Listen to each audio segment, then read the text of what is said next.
nandun po siya. Nandun po siya yung pera eh. Asan? Nandun o. Gagawin namin.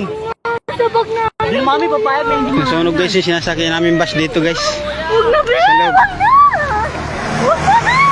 Nakabog yan. Huwag na. Huwag na, Bea. Wala na, marami ng usok sa loob. Bawal na yan. Ano pa maningin? Bea. Tingin nyo? Hindi pariripan yan kasi sunog yan eh. May babalik ang pamasahin natin. Reklamo tayo. Kunin mo nga. Nasunog guys. Walang umano na bumbiro dito guys eh. Hindi, kasi nakalis na tayo. Magreklamo. Yan ang sinasakyan namin na ano yung ano. Una kasi na nagtatawanan Rosie, sila na 117. Sige, papapalitan natin yun sa kanila. Lakas ng ano apoy oh. Diesel, tsaka yung pera, hindi ako papayag. Ang mga gamit ko, ang mamahal no. Nasa bag. Yung mga nasa ilalim, kaya pa nila pag huli. Ilalim na.